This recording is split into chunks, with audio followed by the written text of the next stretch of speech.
most of you know, she's a Navy pilot, which is itself is amazing to get for a woman. Then not only that, she went to Egypt and learned Arabic fluently speaks, comes back and go to law school in Washington, becomes the prosecutor. Then she said, I gotta serve at a different level. So she said, I'm gonna come back and in a red district win the election and show how I can serve this community. And I'm really so thankful that she put herself to the level with the criticism and you name it, right? That why she has to do this, why she got to, that's what the passion it is. And sometimes community feels that every elected leader need to come out and black and white say certain things. Sometimes it's difficult. It's difficult for us as a physician. Most of you are physicians, cannot express certain things. If the patient comes in with the issue, he's alcoholic, he's a drug addict, so we can't. We have to absorb that and take care of the patient. And the same thing, I think, when you become a leader. I'm a board of governors and directors. People come to me at one point, they said to me, resign. What is going on? They are not letting protest. I said, if I resign, who's going to be on the table? Who's going to represent you guys? So we are lucky. She's on our side. That's what my feeling is. That's what I think. I will let her say what she want to say. And I want to thank you again for the whole community. Every one of them who is here today, supported us, or who is here, my guest. I really thank you guys that you are supporting me and my people today. So I will give chance to my people. Well, thank you. I really appreciate all of you having me here. I think this is an incredibly critical election. I was thinking as Dr. Zubair was talking just about different experiences I've had in this country and abroad. When I was finishing high school, I went to the Naval Academy. And then afterwards, I served in the Navy for almost 10 years. And I served all over the world. And as you heard afterwards, I went to study Arabic. And it was called, it was in Egypt, and it was called the Intensive Language Program. My father called it the Intensive Travel Program, which was probably a little more accurate.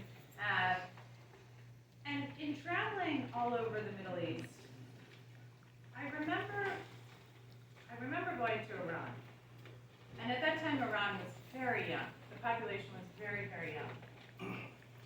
And I remember thinking how there's something that is so similar in all human beings. Because when I was there, it was very restricted how you, as an American, I could travel. You had to have someone traveling with you. And they always were sort of keeping you very in particular places and away from people. That so many young people wanted to talk.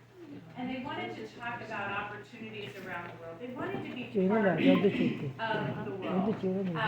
Hi, thank you. So they wanted, hi, so good to see you. Thank you so much for coming. They wanted to take part in innovation.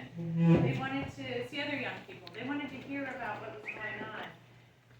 And I remember thinking there's, like I said, just so much that ties us together.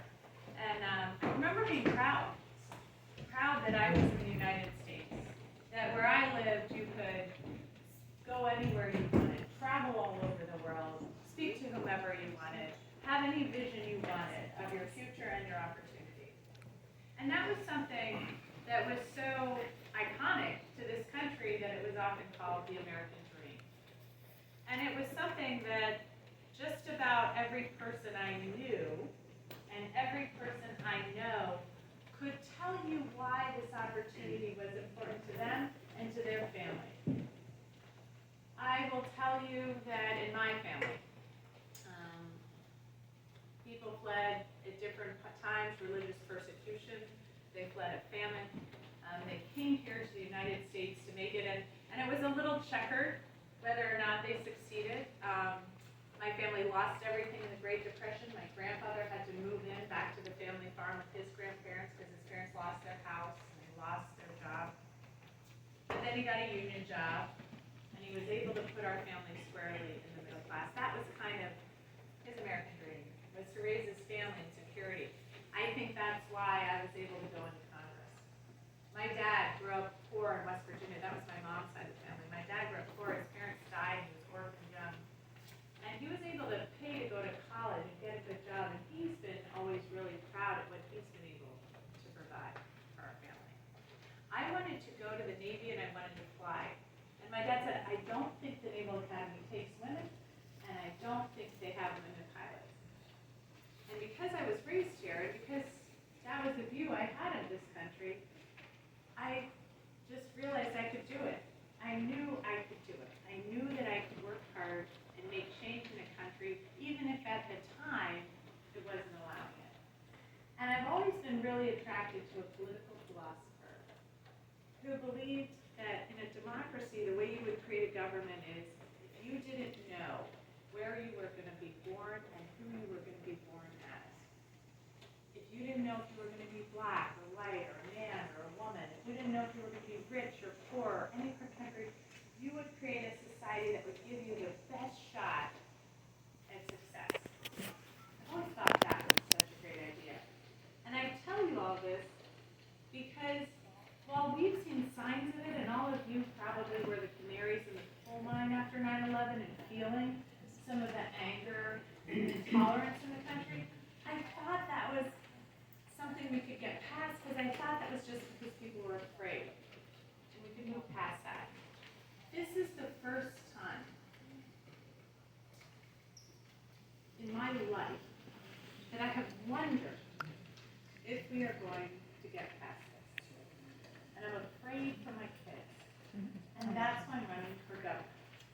Because I think the states need to act, and I think they're the last best hope right now. And I think it is wonderful that of only 2 states in the entire nation that have a statewide election going on right now, New Jersey is one of them.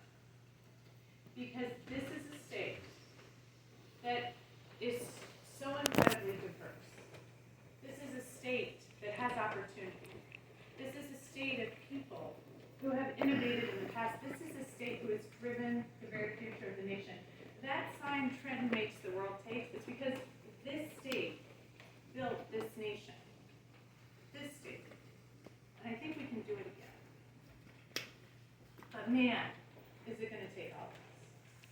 And it's going to take a lot of empathy, and it's going to take a lot of leadership, and it's going to take a lot of courage.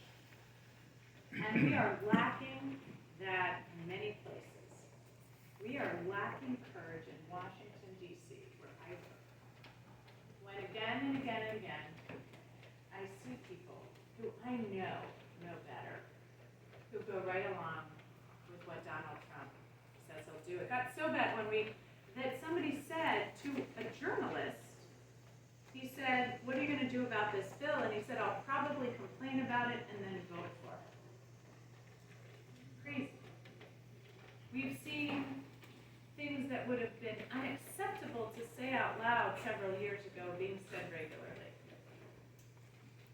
And I think this group, because when I got out of the Navy, I went to work in the U.S. Attorney's Office. And I was an outreach and reentry coordinator. And I worked with many interfaith groups because that was when NYPD had been spying on mosques around the state. And so the U.S. Attorney said, Mikey, go talk to the Muslim community.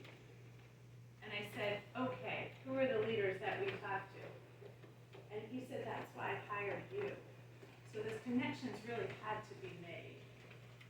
And we worked hard, and so we worked on cultural competency. We worked because we knew it was important for law enforcement to have connection with the communities they served. And yet, when I look around, I see so many people that don't understand the dangers that the country is facing. And I tell people, I've served in the South. I've served in Pensacola, Florida, where Matt Gaetz was the congressman. I've served in Corpus Christi, Texas, where right now the governor of the state is threatening Democratic legislators.